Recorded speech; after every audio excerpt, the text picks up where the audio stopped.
नमस्कार। आखिर एक कलम से पर्यावरण पर क्या असर होगा? कलम के साथ पर्यावरण की बात करते ही ये सवाल तो उठेगा। इसके उत्तर के लिए सोचिए कि 20 वर्ष पहले कैसी कलम चलन में थी। इंक पेन या फाउंटेन पेन इस्तेमाल होती थी और स्याही खत्म होते ही एक इंक पॉट और ड्रॉपर की मदद से उसी में बार बार स्याही भरी जाती थी। डॉट पेन का दौर आने के साथ ही सुविधा के नाम पर स्याही वाली कलम जो है वो बाजार से बाहर हो गई।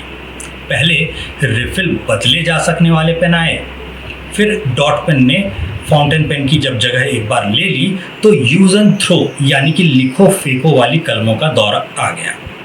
आज बच्चों को अगर देखा जाए तो अधिकांश स्कूल में पढ़ने वाले जो बच्चे होते हैं वो उसी लिखो फेंको यूज एंड थ्रो पेन का प्रयोग करते हुए दिखते हैं। बिहार में 85,000 से थोड़े अधिक सरकारी विद्यालय हैं। अब मान लीजिए कि हर विद्यालय में एक बच्चे के पेन की स्याही खत्म होती है और वो उसे फेंक देता है, तो हर दिन 85,000 यूज एंड थ्रो पेन फेंके जा रहे हैं, जो कम से कम 5 ग्राम का प्लास्टिक का टुकड़ा तो है ही। अगर हर दिन ये होता है और मान लिया जाए कि स्कूल वर्ष में 300 दिन खुलते हैं तो कितना प्लास्टिक हो जाएगा? अब जब आप 300 दिन गुना 85,000 स्कूल गुना 5 ग्राम करेंगे, यानी 300 गुना 85,000 गुना 5, तो नतीजा निकलता है 1,27,500 किलोग्राम। इतने प्लास्टिक कचरे का बोझ कहीं बाहर नहीं जा रहा, बच्चा अपने घर के या स्कूल के आसपास ही कहीं उसे फेंक रहा है, तो इतना बोझ केवल बिहार पर ही हर वर्ष बढ़ रहा है।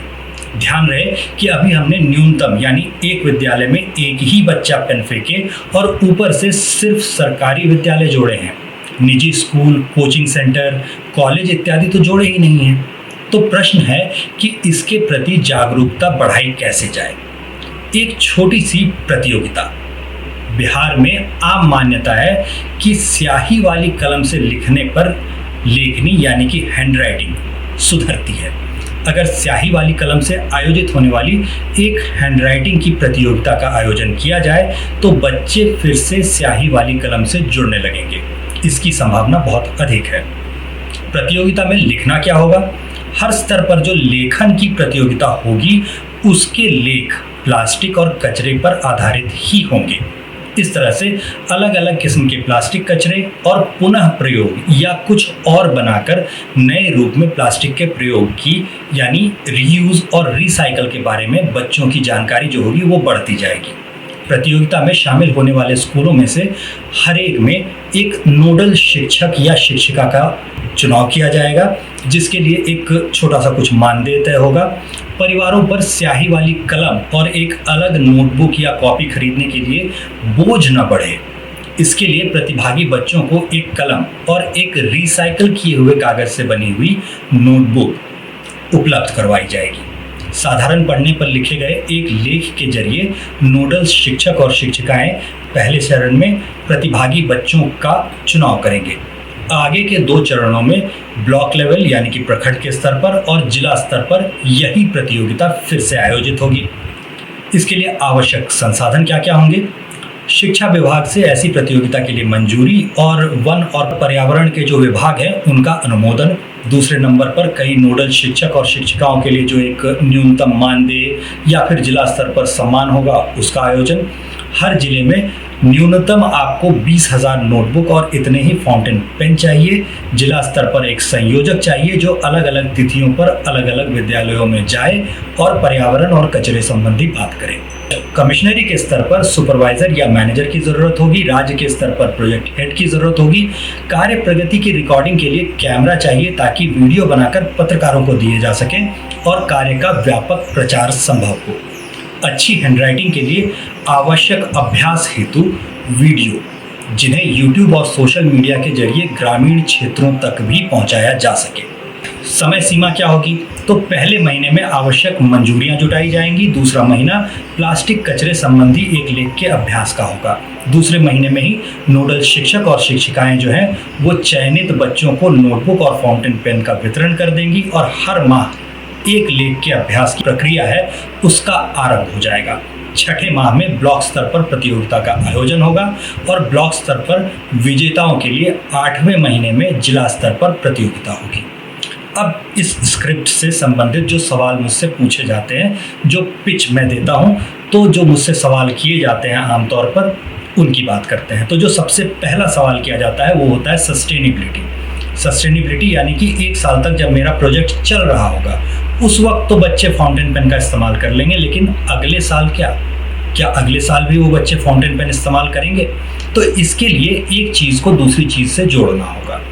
जो हम लोग फाउंटेन पेन दे रहे हैं उसके साथ ही बच्चों को सिखाया जाएगा कि आपका 3 रुपए का जो लिखो और फेंको पेन होता था उसकी कीमत आपके पास बच गई है, उस बचत को आप इकट्ठा करना शुरू करें। तो इससे सबसे पहले तो बच्चे बचत के बारे में सीखेंगे और दूसरी चीज़ ये होगी कि अपने ही बचाए हुए पैसे से बच्चे जब फाउंटेन पेन खरीदेंगे तो उसका इस्तेमाल और उसका रख रखाव जो होगा, उसका ध्यान रखने का काम जो होगा वो बच्चों के ऊपर आएगा। तो जब उनका स्वयं का खरीदा हुआ पेन है तो उस पर वो ज़्यादा ध्यान देंगे। और एक चीज़ और होगी कि हर महीने अगर हम मान लें कि एक फाउंटेन पेन यूज़ कर रहा है, एक पेन लिखो फेंको वाला यूज़ कर रहा है बच्चा, तो जो पूरा महीना है, पूरा साल है, उसमें वो इतने पैसे बचा लेता है कि वो 25-50 रुपए वाली पेन नहीं खरीदेगा, वो कोई बेहतर पेन पार्कर वार्कर जैसी कोई कंपनी की महंगी कलम जो होती है वो खरीद के रखेगा। तो चूंकि उसके पास एक कॉस्टली पेन है और वो कॉस्ट उसने खुद बियर किया है, तो इसलिए वो बच्चा पेन का ज़्यादा ध्यान भी रखेगा और उसका इस्तेमाल भी करेगा। इसकी संभावना काफ़ी ज़्यादा बढ़ जाती है, तो हम संभावनाएं बढ़ा रहे हैं। दूसरे स्थान पर क्या होता है कि हम जो लेख लिखवा रहे हैं वो लेख किसी दूसरे विषय के नहीं है, अपनी मर्जी से विषय चुन करके आपको लेख नहीं लिखने।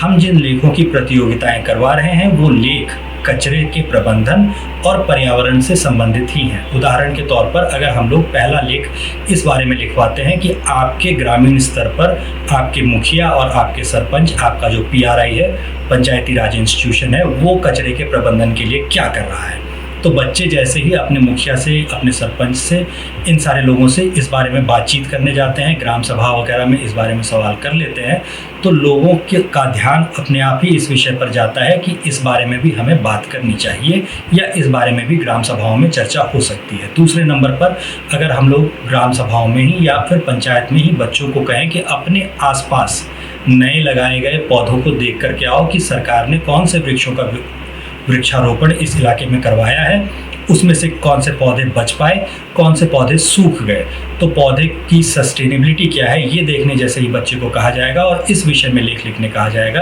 कि कौन कौन से पौधे थे और कौन कौन से पौधे जो हैं उनसे क्या फ़ायदा होता है, इस सब के बारे में लेख लिखिए और देख करके आइए। तो अपने आप पौधे जो लगाए जा रहे हैं, जो वृक्षारोपण के सरकारी प्रयास हो रहे हैं, उनका रिजल्ट क्या है, उनकी सस्टेनेबिलिटी क्या है, इसके साथ फिर से ये प्रोजेक्ट जुड़ जाता है। तीसरे नंबर पर सरकार की ही एक योजना आती है। बिहार सरकार ने अभी जो 7 निश्चय जारी कर रखे हैं उसमें कुएं और तालाब की सफाई की बात भी है। कुएं और तालाब की सफाई क्या हुई, उसके सफाई होने से या उसमें सफाई होने से पर्यावरण पर या स्थानीय इकोनॉमी पर क्या असर पड़ा, इसके बारे में बच्चों को जब देख करके और एक लेख लिखने के लिए कहा जाएगा, बच्चे इस बारे में गाँव में और लोगों से बातचीत करेंगे, तो अपने आप मुख्यमंत्री के जो 7 निश्चय वाली योजना थी उससे भी बच्चे जुड़ जाते हैं और सस्टेनेबिलिटी एक बार फिर से ग्रामीण स्तर पर इस चीज़ की चर्चा होती रहे, ये सुनिश्चित हो जाती है। एक वर्ष में जब हम लोग 3-4 बार इस तरह की चर्चाएं बच्चों के जरिए करवा देने की कोशिश करते हैं तो ग्रामीण अपने आप ही बच्चों का सवाल जो होता है उसके जवाब देने के लिए इस बारे में चर्चा करेंगे, आपस में बातचीत करेंगे। तो प्रोजेक्ट के समाप्त होने के बाद भी इस बारे में चर्चा और इस बारे में आम बातचीत जारी रहेगी।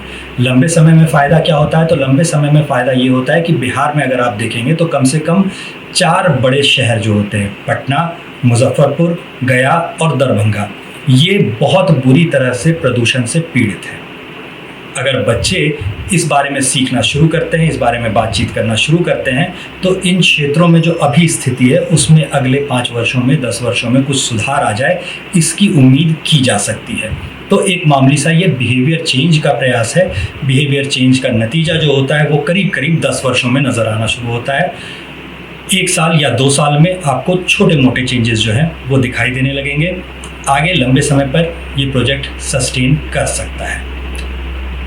अब आपके और भी सवाल होंगे इस मुद्दे से जुड़े हुए, इस पिच से जुड़े हुए, तो मेरा निवेदन ये है कि आप कमेंट सेक्शन को खुला समझिए, उसमें अपने सवाल जरूर छोड़ जाइए। आप जब सवाल छोड़ जाएंगे तो हम उनके बारे में और ज़्यादा बातचीत कर सकेंगे। प्रोजेक्ट में कहीं सुधार की ज़रूरत है तो उसे भी कर सकेंगे। इस पिच को आप ले जा सकते हैं अपने इलाके में, अपने किसी NGO के जरिए, किसी और संस्था के जरिए आप अपने लिए इस्तेमाल करना चाहें, आप अपने क्षेत्र में इस्तेमाल करना चाहें, तो भला अल्टीमेटली वर्ल्ड का हो रहा है, यूनिवर्स का हो रहा है और अर्थ का हो रहा है, तो हमें कोई उससे आपत्ति नहीं है। आप अगर ये प्रोजेक्ट ले जाना चाहें, इसे कॉपी करके अपने तरह से मॉडिफाई करके या अपने तरीके से थोड़ा बहुत बदल के अपने क्षेत्र में इस्तेमाल करना चाहें, तो फील फ्री, ज़रूर ले जाएं, ज़रूर इस्तेमाल करें। और कमेंट सेक्शन खुला है, तो आप अपने प्रश्न मेरे लिए ज़रूर छोड़ जाएं। अलग अलग जगह पर जब हम ये पिच छोड़ करके आते हैं तो कुछ सवाल मेरे पास आते हैं, कुछ अगर आपके सवाल हों इससे जुड़े हुए, तो हम लोग इस प्रोजेक्ट को और बेहतर बना पाएंगे, ऐसी उम्मीद है। आप सवाल अपने ज़रूर कमेंट में छोड़ जाएंगे, इसकी उम्मीद के साथ आज्ञा दीजिए। धन्यवाद।